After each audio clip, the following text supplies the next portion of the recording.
इस कार्यक्रम के पुण्यार्जक हैं स्वर्गीय श्री अजय पाल जी, श्रीमती गिन्नी देवी सोनी, खलबलिया, स्वर्गीय श्री किशन गोपाल जी, श्रीमती सावित्री देवी सोनी, खलबलिया, श्री मांगीलाल जी, श्रीमती छेली देवी सोनी, कडेल, श्री गुलाब चंद्र वर्मा, श्रीमती सावित्री वर्मा, अजमेर, श्री ललित वर्मा, श्रीमती मीनाक्षी वर्मा, श्री मनीष वर्मा, श्रीमती नीलम वर्मा, देवांश आर्या, श्री अमित वर्मा, श्रीमती सुनीता वर्मा, प्रियांश, विधि एवं समस्त खलबलिया परिवार, निवासी 555/38, खजानों का नोहरा, Khazana Gali, Ajmer, Rajasthan. Firm Messrs Ajaypal Kishan Gopal Verma, Gulab Chandra Verma Soni, astrologer and gems specialist, manufacturers, fancy gold and silver ornaments, Ghee Mandi, Khazana Gali, Ajmer, Rajasthan. श्रीमान मिंटू लाल जी भारत, स्वर्गीय श्रीमती शीला देवी भारत, स्वर्गीय श्रीमान सुनील कुमार जी भारत, श्रीमती समता देवी भारत, श्री सिद्धार्थ जैन शालू भारत, श्रीमती प्रतिभा भारत, श्री गौरव भारत, श्रीमती ऐश्वर्या भारत,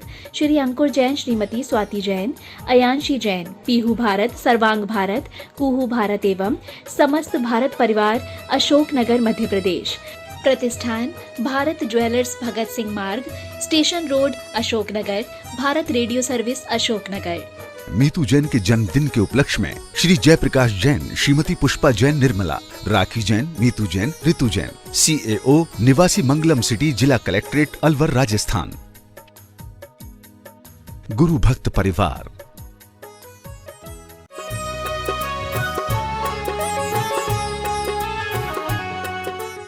सिद्धेभ्यः जय श्री ओम नमः सिद्धेभ्यः जय श्री ओम नमः सिद्धेभ्यः सर्वमंगलमांगल्यं सर्वकल्याणकारकं प्रधानं सर्वधर्माणां जैनं जयतु शासनो जैनं जयतु शासनो जैनं जयतु शासनो। पंच परमेष्टि भगवान की, आचार्य श्री गुरुवर कुंद महाराज की, आचार्य श्री गुरुवर विद्यासागर महाराज की, अध्यापक समण मुनि प्रमुख सुधा सागर जी महामुनिराज की, शुल्लक श्री गंभीर सागर जी महामुनिराज की, समस्त आश्रय मुनि आज्ञा संघ की। अतीत को इसलिए याद किया जाता है कि हम वर्तमान में बहुत छोटे होते हैं, वर्तमान में हम बहुत कमजोर होते हैं, वर्तमान में हम अनभिज्ञ होते हैं, वर्तमान हमारा अंधकारमय होता है और स्वयं की योग्यता त्रोहित होती है। प्रकृति ने कुछ सिस्टम ऐसे बनाए हैं कि वर्तमान जब व्यक्ति देता है इस मृत लोक में, उनको बिल्कुल खाली कागज देता है और खाली कागज में तुम्हें जिंदगी सौंप देता है। जहाँ का जिन कागजों पर पुरानी लिखी हुई इबारत मिलती है, उन स्थानों पर मोक्ष के रास्ते बंद होते हैं, ऐसा कलपट समझा था।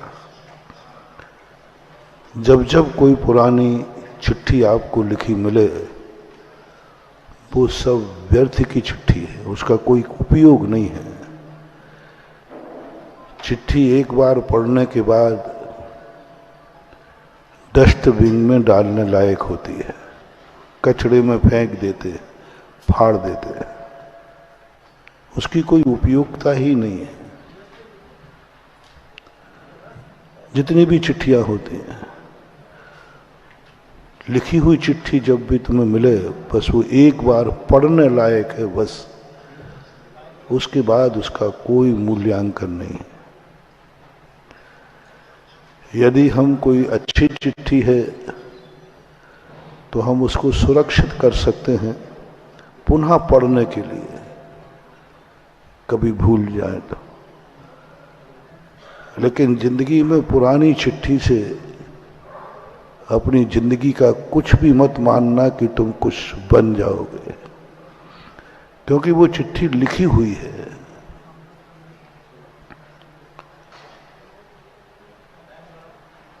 एक बार एक इंटरव्यू हुआ। इंटरव्यू में ऑफिसर ने पूछा कि भाई तुम बिना पैसे का पोस्ट कार्ड लाओ। तो सारी दुनिया में पोस्ट कार्ड, दुनिया में कोई भी चीज़ फ्री मिल सकती है, लेकिन पोस्ट ऑफिस से कोई चीज़ फ्री नहीं मिलती, सब फेल हो गए। एक व्यक्ति कहा था, बोले सर कितने पोस्ट कार्ड चाहिए? बोले बिना पैसे का लाना है। बोले साहब पैसे से क्यों नहीं लाना? क्या आपके पास पैसा नहीं है या मेरे पास पैसा नहीं है? तो उन्होंने कहा पैसे से तो हर बच्चा भी ला देगा। तुम्हारा इंटरव्यू है, तुम एक विशेष आईएएस ऑफिसर बनने वाले हो, तुम्हारे लिए बिना पैसे का ला के दिखाओ तो जाने। पैसे तो हर कोई ला देता है। वो भी बहुत आगे का था। उसने कहा साहब ला दूंगा, कितने लाऊं? बोले एक ही ला के दिखा दे। वो चला गया जाके ढूंढते ढूंढते एक कचड़ा घर में एक चिट्ठी पड़ी थी, वो ला के दे दी। बोले ये तो लिखी हुई है।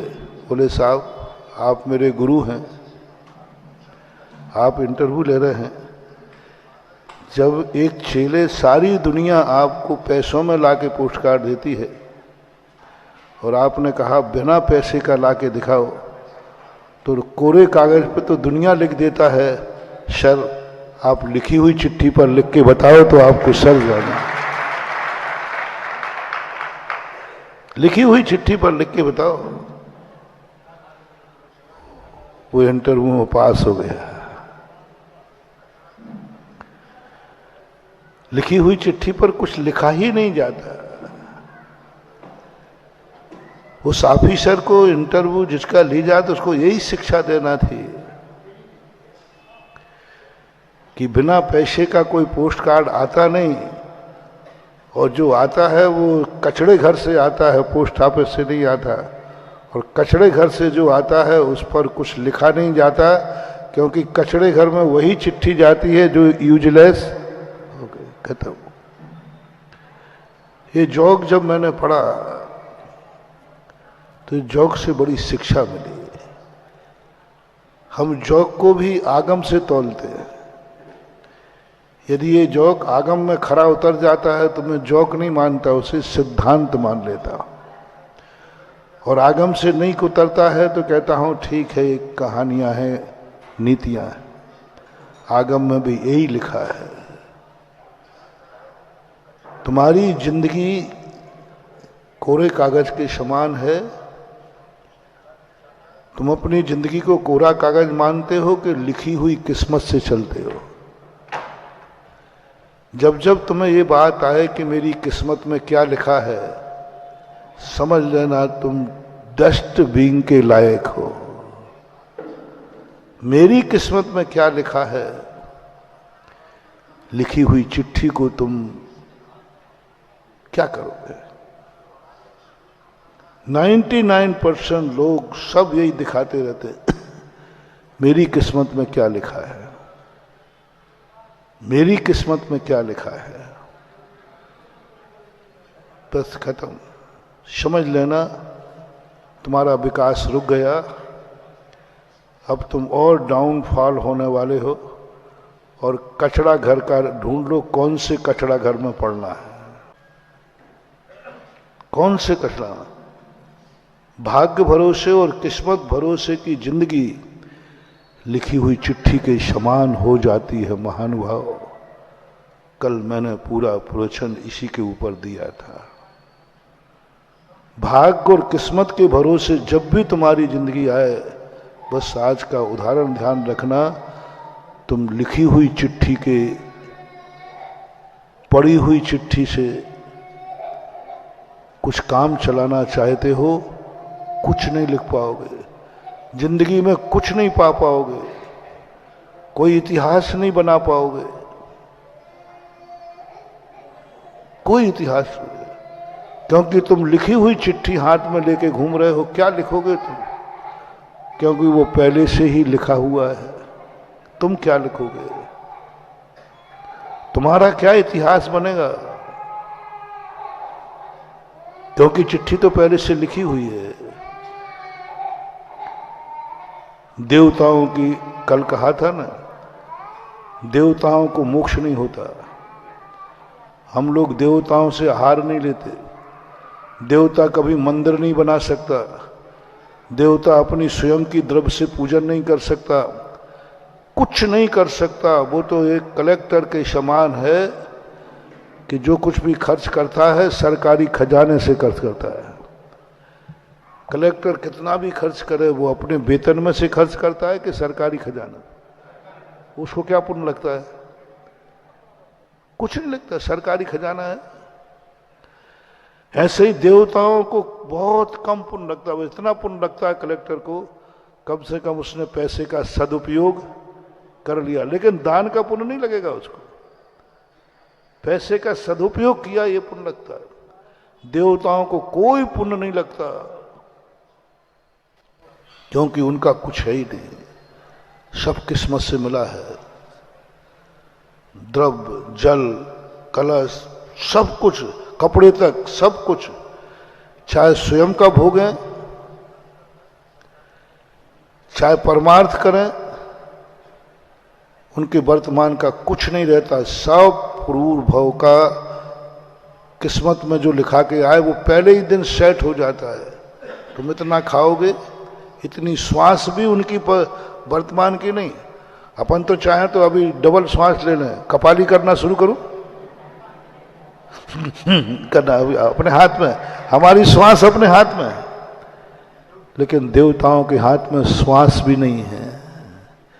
वे श्वास भी लेते हैं तो किस्मत से लेते हैं। बीच में वो प्राणायाम नहीं कर सकते, कपाली नहीं कर सकते। श्वास को ना तो रोक सकते हैं, ना ज्यादा ले सकते हैं, कुछ नहीं, फिक्स है। इतने दिन में इतने बज के इतने मिनट इतने सेकंड पर श्वास लेंगे। हर देवता का जन्म के समय फिक्स कर दिया जाता है। जन्म के समय हर देवता का, नीचे व्यंतर से लेकर के सर्वार सिद्धि तक के देवों का फिक्स है। किस्मत से श्वास मिलेगी उनको, वो खुद ले नहीं सकते, लिखी हुई चिट्ठी है उनकी। देवता अपने हिसाब से कभी खा नहीं सकते, उनके खाने का टाइम फिक्स है। और तुम्हारा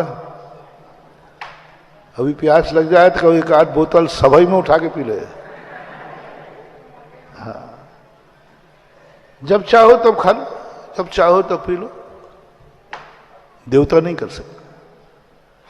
कैसी भी परिस्थिति आ जाए, कुछ भी कार्यक्रम आ जाए, उनकी किस्मत में खाने का टाइम फिक्स है। इतने वर्ष में, इतने महीने में, इतने पक्ष में खाना है, वहीं खाएंगे। वो अपने पर्यटन क्षेत्र भी उनका निश्चित है, इतने ही ज्यादा घूम सकते। तुम्हें तो वीजा मिल जाए तो अमेरिका भी जा सकते, वो नहीं जा सकते। उनका फिक्स है, इतने तक ही तुम्हारी विक्रिया होगी। अपन को तो कोई माइक्रोस मिल जाए तो अपन कुछ देख सकते हैं, उनका तो देखने का भी क्षेत्र निश्चित है, अवध ज्ञान का क्षेत्र निश्चित है, सब कुछ निश्चित है। एक भी चीज में कहीं वो अपनी इच्छाओं को व्यक्त नहीं कर सकते। इच्छाएं तो उनकी मरी हुई हैं, कुछ नहीं कर सकते। भाव करेंगे भी तो कुछ नहीं, सब पाबंदी है। सबसे ज्यादा देवता किस्मत के अधीन होते हैं। जैन दर्शन ने कहा ये देवता सबसे ज्यादा अपावन है, सबसे ज्यादा गंदे हैं। वे मुनिराज के चौके में भी नहीं आ सकते। देवता मुनिराज के चौके में आ जाए, मुनिराज अंतराय कर देंगे। देवताओं के आने से फायदा बहुत है। यदि देवता चौका लगावे ना तो हम लोगों को फायदा बहुत है, अंतराय आएंगे ही नहीं, क्योंकि उनके बाल झड़ते ही नहीं है, तो बालचंद तो आएंगे ही नहीं, क्योंकि उनके बाल झड़ते नहीं, होते नहीं, ना देवों के झड़ते ना देवियों के, उनके बाल फिक्स होते हैं एकदम। जीव जंतु आ ही नहीं सकता। अवध ज्ञान जैसे ही तुम्हें हार देंगे उसके पहले अवध ज्ञान लगाएंगे, पूरा भोजन में कहीं कोई पड़ा होगा तुरंत हटा देंगे, अवध ज्ञान ही। शरीर से पसीना आता नहीं, गंदगी आती नहीं, शरीर में कुधातु है नहीं। सही शुद्ध आहार यदि काया है तो देवताओं की काया होना चाहिए। मनुष्यों की तो भगवान ही माने, इतनी गंदी काया है मनुष्य की, पसीना टपकता रहता है, 7 कुधातुओं से भरा हुआ है, मल मूत्र भरा है शरीर के अंदर, सब दुनिया भर का कचरा है तो मनुष्य के शरीर में भरा है। आहार दे रहे हैं, पसीना पहुंचते जा रहे हैं, तो भी इस मनुष्य को शुद्ध माना। और उनको पसीना भी नहीं आता तो भी इतने अशुद्ध हैं, इतने अशुद्ध हैं कि आहार देना तो दूर रहा, यदि चौके में आ जाए और महाराज को पता चल जाए तो महाराज अंतराय कर देंगे। देवता आ गया, अशुद्ध हो गया, नहीं ले सकते। वो कोई दान कर ही नहीं सकते, कोई दान नहीं करते देवता, उनका दान माने नहीं गया। वो कभी जिंदगी में एक मंदिर नहीं बना पाया। कोई भी देवता अपनी जिंदगी में मंदिर नहीं बना सकता। बने हुआ है जो मंदिर है अकृत्रिम चैत्यालय, सरकारी मंदिर, सरकारी जो सरकारी अनादिकाल से बने हैं, बस उसी में पूजन पाठ करो। एक छत्र भी नहीं चढ़ा सकते, एक शबर भी नहीं चढ़ा सकते, कुछ नहीं कर सकते, मंदिर नहीं बना सकते। संशाला, साधु संशाला, आवास दान कुछ नहीं कर सकते। वो करुणा दान भी नहीं कर सकते। कोई पशु को घोंसला भी नहीं बना सकते। वो अपनी इच्छा से, धर्म बुद्धि से, धर्म बुद्धि से वो चाहे तो कुछ नहीं कर पाएंगे। करेंगे तो फिर 2 नंबर में कुछ कार्य कर सकते हैं। भद्रबाहु स्वामी को आहार दिए संघ में 2 नंबर में, बैलेट नहीं है। मायाचारी से, शुद्धि मायाचारी से बोलते हैं, है ही नहीं शुद्ध, फिर भी शुद्धि बोल गए, मायाचारी से कर लेते हैं। कुचित कदाचित ऐसा होता है। इसलिए देवताओं को, क्योंकि उनकी जिंदगी लिखी हुई चिट्ठी के समान है, नारकियों की तो है ही। कल कहा था, मनुष्यों में भी भोग भूमियों की पूरी जिंदगी कुछ स्वयं करने नहीं, उनको कुछ नहीं कर सकते। अभिषेक करना चाहे नहीं कर सकते। मन हो जाए कि चलो शांति धारा कर लें, नहीं कर सकते, है ही नहीं। कुछ भी किंचित मात भी शेडेड है। जन्मना निश्चित है, मरना निश्चित है। कम से कम आप लोगों को और कोई छूट नहीं है तो नहीं है, मरने की छूट तो है, जब चाहो तब मर जाओ। अरे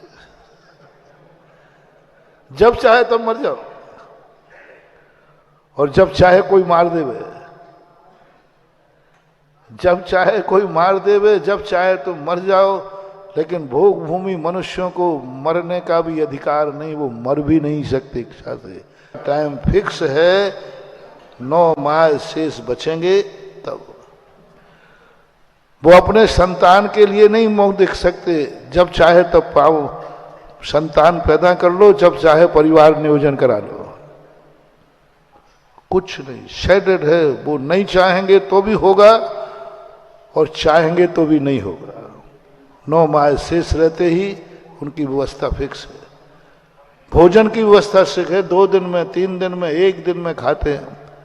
ये लिखी हुई चिट्ठी जिनकी होती है, जो किस्मत का खाते हैं उन्हें दुनिया में मोक्ष मार्ग में कोई स्थान नहीं है, कोई स्थान नहीं। ना वे दान के योग्य हैं, ना पात्र के योग्य हैं, ना वे दुर्गति जाते हैं और ना वे सदगति जाते हैं, कुछ नहीं। त्रियंशों को थोड़ा अधिकार है, लेकिन वे पशु हैं, उनकी पर्याय ने मार दिया। किस्मत ने तो जो दिया तो कुछ ना कुछ दिया, लेकिन वो कुछ कर लेते हैं। देवता नहीं कर पाते, वो त्रियंश कर लेते हैं। हमारे धार्मिक शास्त्रों में देवताओं से भी ज्यादा अच्छा पशु को कहा है। देवताओं से भी ज्यादा प्रशंसनीय, क्योंकि वो देशवृत्ति बन सकता है, गुण स्थान बढ़ा सकता है, वो सल्लेखना ले सकता है, वो अपने भाव सीमित कर सकता है, किस्मत में नहीं। देवताओं के जो भाव हैं, कुछ देवों के सर्वार सिद्धि आदि के, तो वो किस्मत से भाव निश्चित हुआ है। उन्होंने देव पर्याय में कोई भी जीव अपनी किस्मत को हेरा फेरी नहीं कर सकता, अपना संसार सीमित नहीं कर सकता। वो किस्मत ने पहले करके भेजा है, लोकांतिक देव बना दिया, वो किस्मत में लिखी हुई चिट्ठी है। सर्वार सिद्धि के देव एक भाव में मोक्ष जाएंगे, वो उन्होंने वहां जाके नहीं किया, वो यहीं निश्चित करके गए थे, कुछ नहीं कर पाए। त्रियंश को एक अधिकार है कुछ अपनी इबारत लिखने का। त्रियंश की आधी चिट्ठी एक तरफ लिखी है और एक तरफ कोरी है। आधी चिट्ठी लिखी हुई है और आधी चिट्ठी कोरी है। देवताओं की तो पूरी लिखी हुई है, नारकियों की पूरी लिखी हुई है, त्रियंशों की आधी लिखी है और आधी कोरी है। आधी तो लिखी हुई है, पशु पर्याय है, बहुत मर्यादा है, बहुत सीमित है, उन्हें किस्मत के अनुसार ही जीना पड़ेगा।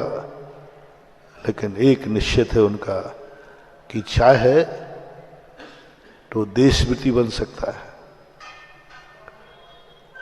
चाहे तो अपने गोत्र का परिवर्तन कर सकता है। हर त्रियंश जन्म के समय नीच गोत्र, नियम से नीच गोत्र ही होते सभी त्रियंश कर्म भूमि के, लेकिन वे चाहें अपने पुरुषार्थ से तो जिंदगी में उच्च गोत्र प्राप्त कर सकते हैं। पूज्यवर वीरसेन स्वामी धबला जी में कहते हैं, गुण प्रत्यय से गोत्र का परिवर्तन त्रियंशों में देखा जाता है, और इतना कर सकते हैं पशु होकर के वे अपने संसार को सीमित कर सकते हैं। 7-8 भव, 3-4 भव, त्रियंश पर्याय में अधिकार देखना कितना बड़ा है। देवता ने नहीं किया, त्रियंश ने अपना भाव निश्चित कर लिया, किस्मत से नहीं, पुरुषार्थ से। किस्मत से नहीं किया, किस्मत ने तो पशु पर्याय दी थी, लेकिन उन्होंने अपनी सल्लेखना लेकर के त्रियंश भी 2-3 भव और 7-8 भव निश्चित कर देते हैं। सांप, कुत्ता, बिल्ली, सिंह, हाथी, चीता, भालू, ये सब जितने संगी पंचदी त्रियंश हैं, समुद्र में रहने वाली मछली, मगरमच्छ, ये अपनी जिंदगी को सल्लेखना लेकर के संसार को अंत कर सकते हैं। 3 भव बाद मोक्ष चलेगा, 7-8 भव में तो जाएंगे ही जाएंगे।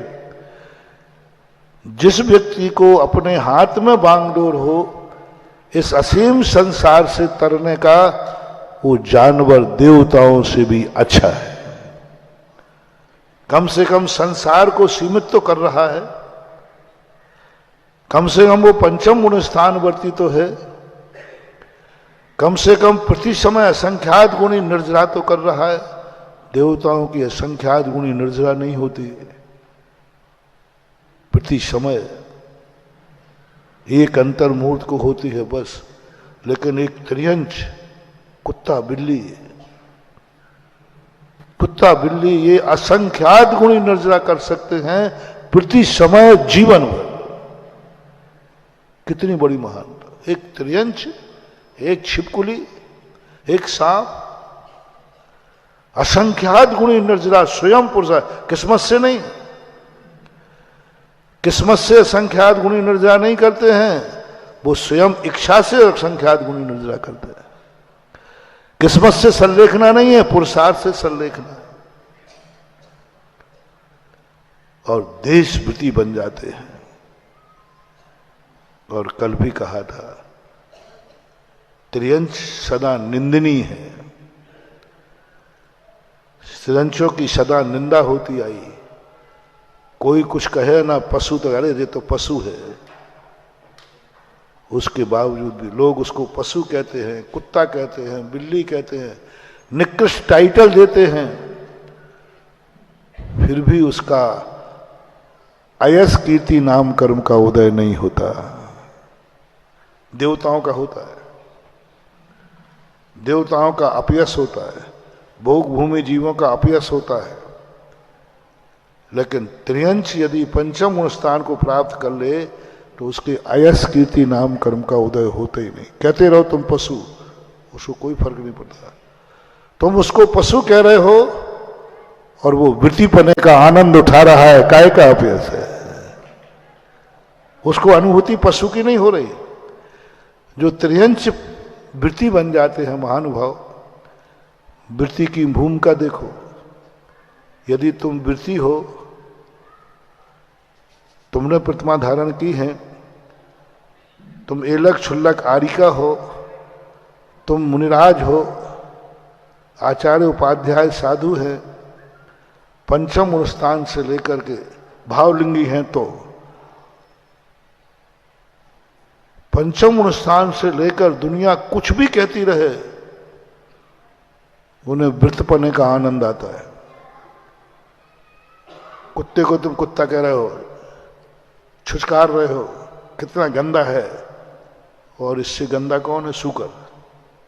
बहुत गंदा है, बहुत गंदा है। आप उससे घृणा कर रहे हो, कुछ भी कर रहे हो, लेकिन उसका अयस नाम कर्म का उदय नहीं है। क्यों? वो तो अपने वृत्तों का आनंद ले रहा है, तुम्हारी गाली सुन ही नहीं रहा। वो सुन भी रहा है तो वैसा अपने आप को मान नहीं रहा है। तुम कह रहे कुत्ता है, शूकर है, वो अपने आप को शूकर मानते ही नहीं। वो कहता है मैं तो वृत्ति हूं। ओहो, मैं तो वृत्ति हूं। वृत्ति की अनुभूति करना जिस समय तुम्हें कोई निकृष्ट कह रहा हो, पक्का है शूकर गंदा है, कुत्ता गंदा है, कुछ में कोई संदेह नहीं है। वो भी एक्सेप्ट कर रहा है कि मैं कुत्ता हूं, और वो भी एक्सेप्ट कर रहा है मैं गंदा हूं। लेकिन अनुभूति स्वीकार करना अलग चीज है और अनुभव में लाना अलग चीज है। स्वीकार तो जो है वो करना ही पड़ेगा। सत्य से ऊपर उठो। सत्य है वो कुत्ता है, कोई नहीं नकार सकता। सत्य है वो शूकर है, सब कुछ है। सत्य को नकारना नहीं, वो भी नहीं नकारता। गजब गजब। लेकिन वो अनुभव नहीं करता कि मैं त्रियंच हूं, मैं पशु हूं। अनुभव नहीं करता कि लोग मेरी निंदा कर रहे हैं। अनुभव में तो आता है मैं वृत्ति हूं। बोलो, वृत्तों की अनुभूति जिस समय कर रहा है व्यक्ति, असंख्यात गुणी निर्जरा हो जाती। लोग तुझे गालियां दे रहे हैं, तू वैसा है। वो कहता मैं तो वृत्ति हूं, मैं तो वृत्ति हूं। अब जो वृत्ति पने की जो अनुभूति हो रही, ये सत्य से ऊपर है। सत्य ये है भी कुत्ता है, यह सत्य है। लेकिन अनुभव में आ रहा है कि मैं वृत्ति हूं, ये सत्य से ऊपर है, दुनिया से ऊपर है। ये अंदर की अनुभूति से मतलब है।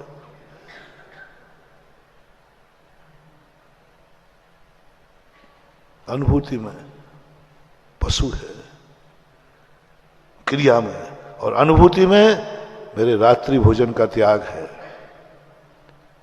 मेरे अभक्ष का त्याग है। दुनिया कह रही त्रियंश को क्या कुछ भी खा लेता है। बच्चे जब कुछ भी खाते हैं तो पशुओं के समान है, कुछ भी खाता रहता है। और पशु कहता है तुम भली मेरी कितनी भी निंदा करो, मैं वृत्ति हूं, मेरा तो रात्रि भोजन का त्याग है। उसे त्याग की अनुभूति हो रही है। इस उदाहरण से आप सबको, हम सबको बिल्कुल भेद विज्ञान करना है। तुम क्या हो, थोड़ा इससे ऊपर उठो। तुम क्या हो, इससे ऊपर उठो। तुम मनुष्य हो, तुम फलाने के बेटे हो, तुम फलाने के बाप हो, तुम फलाने चंद हो। ये सत्य है, ये सत्य है, ये सत्य है। सत्य से ऊपर उठो। जब अभिषेक कर रहे हो तो उठो ऊपर। मैं भगवान का भक्त हूं, मैं भगवान का भक्त हूं। बस भूल जाओ मैं किसका बेटा हूं, भूल जाओ मेरा नाम क्या है, भूल जाओ मेरे पर्याय क्या है। मैं भगवान का भक्त हूं क्योंकि अभिषेक कर रहा हूं, और अभिषेक का आनंद आ जाए। तुम सब कुछ हो करके भी सत्य से ऊपर उठ गए। कौन दे रहा है आहार? मैं दाता हूं। मैं हस्तिनापुर का हूं, भूल जाना। मैं मनुष्य हूं, भूल जाना। सब कुछ भूल जाओ। मैं मात्र एक दान देने वाला दाता हूं। बस दाता की अनुभूति हो जाए, चंद की नहीं, नाम की नहीं, दाता की अनुभूति हो जाए। मैं माला फेर रहा हूं, बस माला की अनुभूति हो जाए। सत्य से ऊपर उठो। कायुस्वर कहा है, नौबार नवोकार मंत्र का नाम ही कायुस्वर नहीं है, माला भी कायुस्वर में है। हमारे शास्त्रों में 27 श्वास को भी कायुस्वर कहा, 108 को भी कहा, 300 को भी कहा, 200 को भी कहा, 500 श्वास प्रमाण भी कायुस्वर कहा। पूरी माला कायुस्वर है। मैंने समझा कायुस्वर क्या, काय तो है। बोले काय होते हुए काय को भूल जाओ, नमोकार मंत्र की अनुभूति करो, काया की नहीं। काया है, जिनके काया नहीं है उनको कायस्वर नहीं करना। काया है और उसको भूल जाओ, उसकी अनुभूति मत करो। सत्य है कि मैं काया में मेरी आत्मा है, सत्य है मैं काया हूं, लेकिन ऊपर उठ जाओ, मैं काया से रहित हूं। मात्र जो मैं ध्यान कर रहा हूं वही मैं हूं। भूल जाओ, सत्य से ऊपर उठ जाओ। ध्यान का अर्थ ही होता है, सम्यक ज्ञान का अर्थ ही होता है, भेद विज्ञान का अर्थ ही होता है। मिले हुए में भी दूध और पानी अलग अलग है, इसका नाम भेद विज्ञान नहीं है। दूध और पानी मिले हैं और तुम्हें दूध अलग अनुभव में आ रहा है और पानी अलग अनुभव में आ रहा है। भक्त कर्म से नहीं बनता, भक्ति कर्म से नहीं होती, मनुष्य कर्म से मिला है। मां बाप कर्मों के उदय से मिले हैं। बेटा तुम कर्म के उदय से हो, पिता तुम कर्म के उदय से हो, लेकिन कोई भी कर्म ऐसा नहीं है जिस कर्म के उदय से तुम भक्त हो, वह भक्त तुम खुद बने हो, कर्म ने नहीं बनाया। कोई कर्म नहीं है जिस कर्म के उदय से व्यक्ति अभिषेक करेगा। पूरे कर्मों में अभिषेक करने वाला कर्म नहीं है जो तुम्हारी इंडिविजुअल सत्य से ऊपर है। सत्य ने सारे टाइटल दे दिए और तुम्हारे अनुभव में आया, मैं अभिषेक करने वाला हूं। आप सत्य से ऊपर उठ गए, आगम से ऊपर उठ गए, आगम ने कहा, कर्म ने कहा, मेरे में कोई ताकत नहीं है कि फलाने कर्म का ये बांध लेवे तो अभिषेक कर लेगा। कर्म दावा नहीं कर सकता है मेरी बदौलत ये अभिषेक कर रहा है। ऐसा कर्म इसने बांध लिया था, इससे अभिषेक कर रहा है। वो मनुष्य करेगा, मेरी बदौलत तो मनुष्य हो, मेरी बदौलत हो, क्योंकि मार्गणाओं में मनुष्य गति मार्गणा है, लेकिन अभिषेक नाम की कोई मार्गणा नहीं है। कोई कर्म दावा नहीं करेगा मेरे अनुसार कर रहे, कोई किस्मत दावा नहीं करेगी, कोई किस्मत में नहीं लिखा जाता है कि ये नियम से अभिषेक करेगा। मैंने पूरे 7 पढ़ लिए, इसको इतना धन मिलेगा, इसको इतने मकान मिलेंगे, इसको इतना परिवार मिलेगा, इसको सुदर्शन चक्र मिलेगा, इसको अक्षय निधियां मिलेंगी। ये सब किस्मत में लिखा है, सब किस्मत में मिलेगा है। लेकिन यह व्यक्ति भगवान का अभिषेक करेगा, मैंने किसी भी किस्मत में लिखा हुआ नहीं मिला। सारे प्रथमानुग पढ़ लिए कि इस व्यक्ति की किस्मत में लिखा है अभिषेक करेगा, कोई लाख रोके, लाख बाधाएं आए, अभिषेक करेगा। ये तो लिखा है कि लाख बाधाएं आए चक्रवर्ती बनेगा, लेकिन अभिषेक का नहीं लिखा। किस्मत में ये नहीं लिखा कि यह हार दान देगा, ये दान देगा। दान की रकील किस्मत में नहीं होती है, ये दान देगा, नहीं लिखा, किस्मत में नहीं लिखा। धन मिलेगा ये तो किस्मत में लिखा है, लेकिन ये दान देगा ये किस्मत नहीं लिखती है, ये वो स्वयं लिखता है, स्वयं भाव करता है, स्वयं परिणाम करता है। मैं कायेश्वर से ऊपर। पूज्यवर शुभचंद्र महाराज ने ध्यान की प्रक्रिया महानुभाव सत्य से ऊपर है। सत्य को पाना है तो सत्य से ऊपर उठना पड़ेगा। अभी टीकमगढ़ में मैंने कहा था, पूरे नगर को यदि देखना है तो सड़क पे चलते हुए देखोगे कि ऊपर उठना पड़ेगा। पूरे नगर को आपको एक साथ देखना है तो नीचे से दिखेगा, बाजू से दिखेगा कि ऊपर से दिखेगा। नगर सत्य है, उस नगर से ऊपर उठो तो नगर दिख जाएगा। नगर को देखने के लिए नगर से ऊपर उठना पड़ेगा, तुम्हें सत्य दिख जाएगा। सत्य से जो ऊपर उठ जाते हैं वे सत्य को पा जाते हैं। चमत्कार मानो, देखा है मेरे में एक चमत्कार है, बताओ। मेरी आंखें देखती हैं। तो महाराज जी इसका क्या चमत्कार? वो तो मेरी भी देखती हैं, सारी दुनिया की देखती है, इसमें चमत्कार क्या?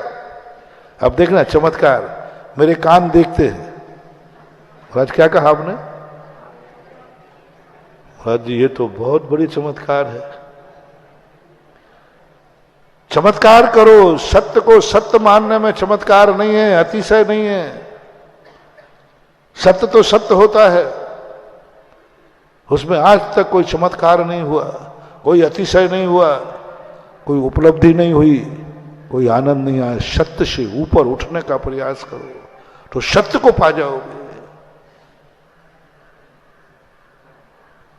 पूज्यवर शुभचंद्र महाराज ने कहा, सत्य बोल तू कौन है? बोले तू एक संसारी प्राणी है, मनुष्य गति नाम कर्म है, फलाना गुण स्थान है तेरा।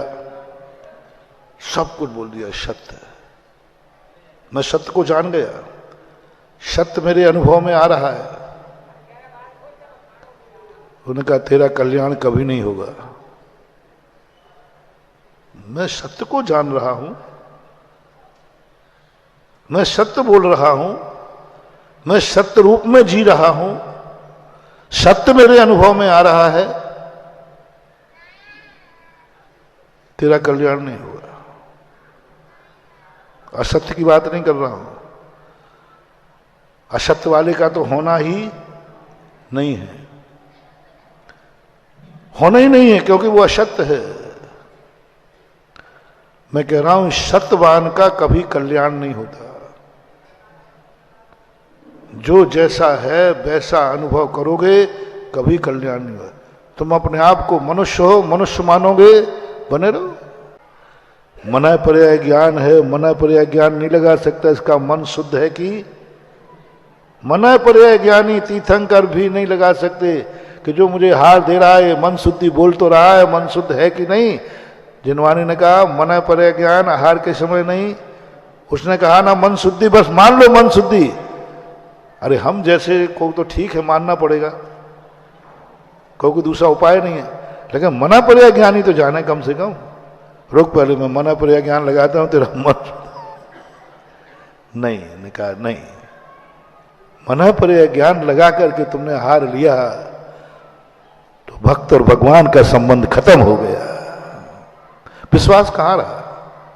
अब काय का संबंध, विश्वास कहां रहा? आनंद तो विश्वास में है। भक्त ने कह दिया महाराज मन शुद्ध है तो है, बस ये है बंध का कारण, पूर्ण बंध का कारण, ये है संबंधों का कारण। संबंध वो नहीं है जो सत्य सिद्ध होने पर होते हैं, संबंध वो है जो विश्वास के बल पर होते हैं। संबंध वह नहीं है जो सत्य के बल पर होते हैं। तुम्हारे संसार के सारे संबंध सत्य के बल पर चल रहे हैं कि विश्वास के बल पर? यदि सत्य पे जाओगे, नहीं महाराज हम तो सत्य की परीक्षा करने वाले, सत्य बताओ क्या है, तो तुम तो बाप पर भी संदेह कर सकते हो कि पिताजी आप मेरे सही पिता हैं कि नहीं। अब क्या करें? अब डीएनए कराओ। इस सभा में कितने लोग हैं जिन्होंने बाप को जब माना जब डीएनए हो गया? बोलते नहीं हो, एक आध बताओ। ये उत्तर प्रदेश है, इसमें हो सकता है, क्योंकि एक बार नारायण दत्त तिवारी का हुआ था।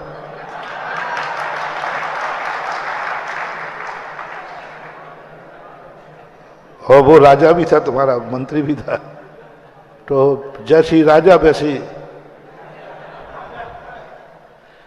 कौन बैठा है जिसने अपने बाप को माना जब डीएनए कराया तब माना? और ऐसा करने के बाद मानना पड़े महानुभाव, न वो तुम्हारा बाप है और न तुम्हारा बेटा है। बाप और बेटे का संबंध सत्य पर नहीं होता है, विश्वास पर होता है। सत्य का निर्णय नहीं, संबंध में सत्य मत खोजो कि सत्य क्या है कि नहीं। गलत हो सकता है। तद्भव मोक्षगामी प्रद्युम्न 16 साल तक नकली माँ बाप को असली माँ बाप मानते रहे। ये घटनाएं हुई हैं। आपके भी अस्पताल में ट्रे बदल गई हो तो नर्सें बदल देती है, तो भी ये दुर्घटना की संभावना है, तो भी संबंध सत्य के निर्णय पर नहीं होगा, संबंध पूरा संसार विश्वास पे चल रहा है।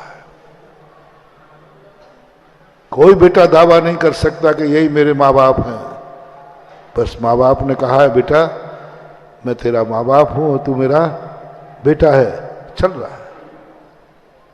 भारत में ही कि अमेरिका में भी? अमेरिका तो पढ़ा लिखा है, वैज्ञानिक है, वो तो कम, वहां के बेटे तो कम से कम बाप का डीएनए करा के माने। वहां भी यही चलता है, विश्वास पर सारी दुनिया चल रही है। विश्वास है तो संबंध है। विश्वास खत्म हो गया, भली सत्य है लेकिन संबंध खत्म हो गया। संबंध खत्म हो जाता। विश्वासों के संबंध बनाओ, विश्वासों के संबंध बनाओ। सत्य के संबंध बनाने में तुम बहुत भटक जाओगे, बहुत भटक जाओगे। संसार टूट जाएगा, सब टूट जाएगा यदि इस प्रकार से। इसलिए मैंने कहा सत्य थोड़ा ऊपर उठो। ये मकान तुम्हारा है, आपने कह दिया मैंने, और तुमने झूठ बोला नहीं, मैंने झूठ माना नहीं, सत्य माना। शेयर करना, एक चौकीदार तुम्हारे घर के सामने खड़ा है, कैसा लग रहा है? अरे साहब मेरे यहां चौकीदार लगा है। और एक तुम जब जेल में बंद हो और वो जेल के फाटक पे खड़ा है, दोनों में क्या अनुभूति हो रही है? जेल के सामने बंदूक लेकर पहरेदार खड़ा है, तुम जेल के अंदर हो, और तुम घर में हो और पहरेदार खड़े हैं दो। धनी हो। भक्तांबर में मानतुंगा आचार्य महाराज तुम्हें धनी मान ले तो तुम धनी हो, नहीं तो बैंक के मैनेजर हो। बैंक के मैनेजर कुछ नहीं कर रहे आप। मानतुंग आचार्य महाराज के मुख से धनी निकल जाए। और मानतुंग आचार्य महाराज ने क्या कहा? धन है भूत्या सतम यह नात्म समम करोति। जब भी मेरे धन की कमी, मेरे धन की आवश्यकता दो स्थानों पर पड़ेगी, वो अपना सारा धन समर्पित कर देंगे। वो धनी है, एक हमसे जो अधिक पुण्यवान है, जो अधिक पावन पवित्र हैं, और या जो हमसे अधिक पुण्यहीन है, करुणादा। ये दो में उपयोग हो रहा है। आज महरौनी क्षेत्र पर, यशोदा क्षेत्र पर जिनका दान लग रहा है, वे सब धनी हैं और वे ही जैनी हैं। बाकी सब रावण के समान, बैंक के मैनेजर के समान। क्या है? बैंक के मैनेजर के समान। दो किस्मतें होती हैं। एक जोशी के पास गया, बोले साहब मेरी किस्मत देख दो, क्या लिखी? बोले साहब तेरी किस्मत में तो क्या गजब लिखा है, तेरे इशारे पर हजारों गाड़ियां चलेंगी, हजारों गाड़ियां चलेंगी। बोले साहब हाँ साहब हजारों गाड़ी चलेंगी तेरे इशारे पर। बेचारा मान गया। 30 साल हो गए, 35 साल हो गए। अब उसने कहा एक यहाँ तो स्कूटर भी नहीं है अभी। अंत में उसको बेचारे ने एक इंटरव्यू दिया, ट्रैफिक पुलिसमैन की नौकरी मिली। अब वो प्रतिदिन धूप में खड़ा खड़ा जोशी को देखो, वो जोशी कहाँ है, उसकी खोपड़ी फोड़ूंगा मैं। पकड़ लिया एक दिन। बोले जोशी ये बताओ वो हजारों गाड़ियां कहाँ हैं? बोले साहब अभी तक आप में अकल नहीं आई। आप एक हाथ यूं करते हो इधर जाम लग जाता है, यूं करते हो यूं चल जाता है, इसी का नाम तो हजारों गाड़ियां चल रहे हैं। करम ठोक लो रे अब तुम लोग भी। कैसी रही मलकियत? बोलो हजारों गाड़ी इशारे पे चल रही कि नहीं? तुम भी ऐसे ही मानना, तुम्हारे इशारे पर व्यापार चल रहा है, धन है, दौलत है, सब कुछ है, पर तुम मात आलसू ट्रैफिक पुलिसमैन। मानतुंग आचार्य महाराज की दृष्टि में धनी बनो तुम, जो धन का सदुपयोग कर लेता है, जो सत्य से ऊपर उठ जाता है। कर्म ने नहीं कहा था कि तुम दान देना, कर्म ने तो कहा था तुम्हें धन दे रहा हूं, तुम भोग विलासता करना, ऐसो आराम करना, इसलिए धन दिया था। लेकिन ज्ञानी व्यक्ति कहता है मैं सत्य से ऊपर उठूंगा, मैं भोग विलासता में ना कर करके मैं दान में दूंगा। तुम्हें धन मिला था, अच्छी बहुत बढ़िया, अपने बेटा बेटियों की बड़ी बड़ी शादियां करना, धन मिला था, बढ़िया मकान बनाना, इसलिए मिलता है धन, ये सत्य है। धन का यही अच्छा है कि मकान बनाओ, बच्चों की शादी वाह करो, अपने खाओ पियो मस्त रहो, धन इसके लिए होता ही है। गवर्नमेंट से मैं यही ले। अच्छा बताओ गवर्नमेंट ने धन क्यों छापता है नोट? गवर्नमेंट धन किस लिए छापता है? तुम्हारी आवश्यकताओं की। जब भी धन छपता है आवश्यकता, किसी भी गवर्नमेंट ने कहा नहीं धन इसलिए छापो जिससे लोग दान दे सके, नहीं। धन चलता है संसार को, मकान बनाए, जायदाद बनाए, सब बनाए, इसके लिए धन छपता है, ये सत्य है। और ज्ञानी सत्य से ऊपर उठता है, नहीं मकान बनाने के लिए धन आया है, ये सत्य है, मैं सत्य से ऊपर उठता हूं, मकान बाद में बनेगा, मंदिर बनेगा पहले, ये सत्य से ऊपर।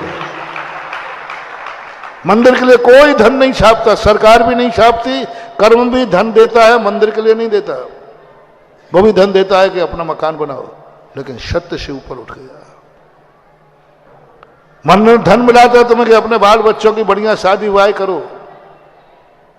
ज्ञानी कहता है इसके लिए धन मिला है, ठीक है, मैं 24 समोषण विधान में इंद्र बनकर के पूजा करूंगा, ये उसका सत्य से ऊपर। एक को धन मिला, उसने शाही बारात निकाली, और एक को धन मिला, उसने समोषण मंदिर का वैभव का विधान किया। ये सत्य से ऊपर उठ गया, कर्म में नहीं था। पैसा मिला था शादी विवाह करने के लिए, और उसने उसको तो गौण कर दिया और कहा नहीं, मैं तो प्रभु भगवान आपकी पूजन करूंगा, मैं तो सौधर्मेंद्र बनूंगा। पैसा था दूल्हा बनने के लिए, पैसा था ऐशो आराम के लिए, और उसने पैसा से बन गया वो सौधर्मेंद्र।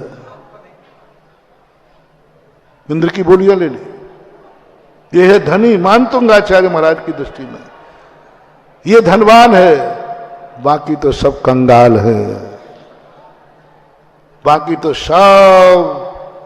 ओ धनवानों, मरने के पहले अपना अपना दशहरा मैदान देख लेना कौन से में ठीक है,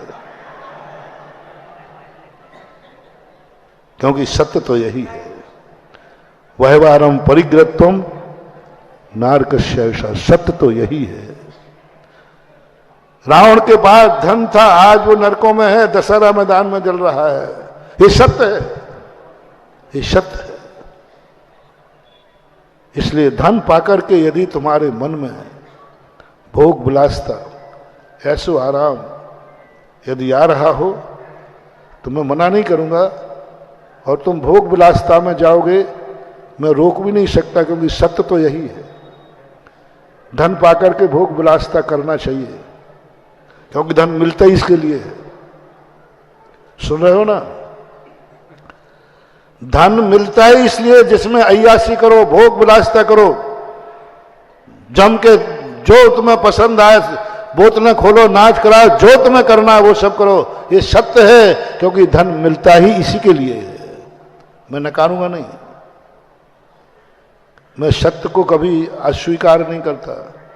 सत्य इसीलिए ही है, ऐसो आराम करने के लिए, जो तुम्हें करना है। काहे के लिए कमाया है धन? आप कहते भी है, शादी विवाह करते ना, तब आप क्या बोलते हैं? अरे लगने दो। कोई कहे साहब महंगा पड़ रहा, अरे काहे के लिए कमाया है? इसी के लिए कमाया है। ये सत्य है, तुम बिल्कुल झूठ नहीं बोल रहे हो। इसी के लिए ही कमाया जाता है, इसी के लिए ही कमाया जाता है, सत्य है। इसलिए मैं सत्य की चर्चा नहीं कर रहा हूं, आज वो सत्य से ऊपर उठा रहा हूं। अभी विधान की बोलियां लगाएंगे ब्रह्मचारी जी, और तुम्हारा मन कह दे काय के लिए धन कमाया था? इसी दिन के लिए कमाया था, बस हो गया। जैसे वहां शादी विवाह में कहा कि काय के लिए धन कमाया, लगाओ। मकान बनाते समय कहा लगाओ, काय के लिए कमाया है। गाड़ी खरीदना है, 10 लाख ज्यादा लगते हैं, लगने दो, जवाब दे दो ना। अब आगे देखो, गाड़ी अभी ये ठीक है महाराज, वो नया मॉडल आया ना, 10 लाख ज्यादा लगेंगे, तो बोल दो अरे महाराज लगेंगे तो लगेंगे, आगे बोल दो ना। और काय के लिए कमाया है? ये सत्य है, आगम सत्य है, जनपद सत्य है, मेरे द्वारा भी सत्य है। लेकिन मैं तुम्हें सत्य में नहीं अटकाना चाहता हूं। मैं तुम्हें बस आज तुम्हारे मन में बोली लगते हुए भाव आ जाए, काय के लिए कमाया था? एक दिन यशोदा तीर्थ क्षेत्र में समोषण में विधान होगा, उसमें बोली इसी के लिए तो कमाया था। बस ये तुम्हारा आ गया, तुम सत्य से ऊपर, ये तुम्हारा भाव आ गया तो आज भी धनवान हो और कल भी धनवान रहोगे। और वो सत्य का भाव आया, काय के लिए कमाया है? ऐसे आराम के लिए कमाया है, तो आज तो धनी हो और भविष्य में नरकों में जाके मिलोगे रावण के पास। रावण ने बस यही तो किया था। काय के लिए कमाया है? सोने का महल बनाओ, बना दिया, नरकों में जाना पड़ा। और आज जिसने कह दिया काय के लिए कमाया है, हमारे नगर में यशोदा तीर्थ क्षेत्र बनेगा, वहां हम मंदिर बनाएंगे, इसके लिए कमाया है, तो आज भी अमीर है और कल भी अमीर। काय के लिए कमाया है? जब हमारे यहां विधान होगा, हमारे तीर्थ क्षेत्र में, उस समोषण विधान में हम बोली लेंगे, इसी के लिए कमाया है। ऐसा परिणाम तुम्हारा आ जाए, जाओ, आज भी तुम धनवान हो और कल भी धनवान रहोगे, क्योंकि ये विधान, ये मंदिर खेती है रे। क्या है? ये खेती है। और खेत में बोया हुआ धान, बीज खर्च में जाता है या बीज में? बीज जब बोता है व्यक्ति तो लौट करके फसल आती है, खर्च में गया हुआ नहीं आता। दान को कभी भी, मेरा कहना है, यशोदा तीर्थ क्षेत्र में जो लोग दान देवें, कंपनी का माल है, खर्च मान के मत देना। यहां जो भी देना बीज मान के देना,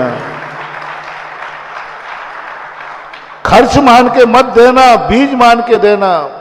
धर्म की कोई भी क्रिया खर्च के खाते में मत डालना, बीज के खाते में डालना, बीज के खाते में डालना।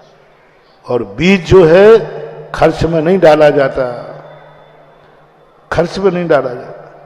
ऐसे ही धर्म की कोई भी क्रिया, समय भी तुमने निकाला है, मंदिर में इतना समय खर्च हो गया, मत बोलना। समय भी तुमने देव शायद गुरु को दिया है, उसको खर्च में मत डालना, उसको बीज में डालना। आज जो तुमने भगवान को समय दिया है, तेरी किस्मत ऐसी होगी कि तुझे कुछ नहीं करना पड़ेगा, तेरे पास समय ही समय होगा, सब तेरे पास पहले से मिल जाएगा। इसलिए खर्च में नहीं डालना। और ये भी मत कहना खर्च के बाद मत देना, बचेगा तो दे दूंगा। बची हुई रोटी भिखारी को दी जाती है और खाने के पहले रोटी भिक्षु को दी जाती है, इतना अंतर है। हम साल भर का खर्च होगा तो महाराज फिर खर्च में देंगे। मैं ऐसे लोगों से कहता हूं, दान मत देना तुम, ये मेरे मंदिर, मेरे गुरु भिखारी नहीं है। खैर महाराज 31 मार्च तक आप सब्र रखो। उन्हें क्यों? और महाराज जी ठीक हो, समझो बात को, हम सारा एडजस्ट करके फिर बचेगा तो दे दूंगा। मैं कहता मत देना रे, बर्बाद कर दूंगा मैं तुझे, क्योंकि तूने मुझे भिखारी समझ रखा है, मेरे मंदिर को भिखारी समझ रखा है। बोलो, भिक्षु को रोटी बाद में दी जाती है, पहले। दान हमेशा खर्च करने के पहले देना, खर्च के बाद बचा हुआ मत देना, अन्यथा धन भी जाएगा और पाप भी तुम्हारे खाते लिखेगा। ये 2 बातें जरूर ध्यान रखना। आपका समय हो गया, 15 मिनट के अंदर सारे कार्यक्रम निवृत्त करो और जल्दी करो। आज आपको धन नहीं धनी बनना है, जैन नहीं जैनी बनना है, महावीर।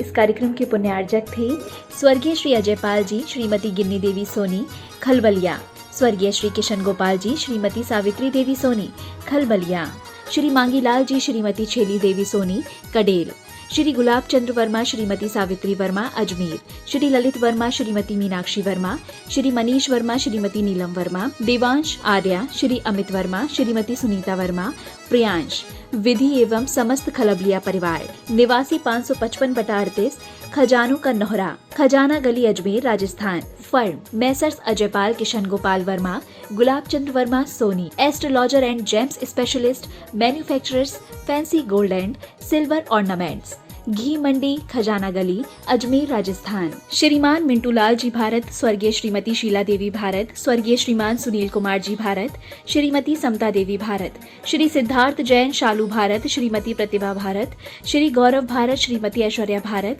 श्री अंकुर जैन, श्रीमती स्वाति जैन, अयांशी जैन, पीहू भारत, सर्वांग भारत, कुहू भारत एवं समस्त भारत परिवार, अशोकनगर, मध्य प्रदेश। प्रतिष्ठान भारत ज्वेलर्स, भगत सिंह मार्ग, station road, Ashoknagar. Bharat radio service, Ashoknagar. Meetu Jain के जन्मदिन के उपलक्ष्य में श्री जयप्रकाश जैन, श्रीमती पुष्पा जैन निर्मला, राखी जैन, मीतू जैन, ऋतु जैन, CAO, निवासी मंगलम सिटी, जिला कलेक्ट्रेट, अलवर, राजस्थान। गुरु भक्त परिवार।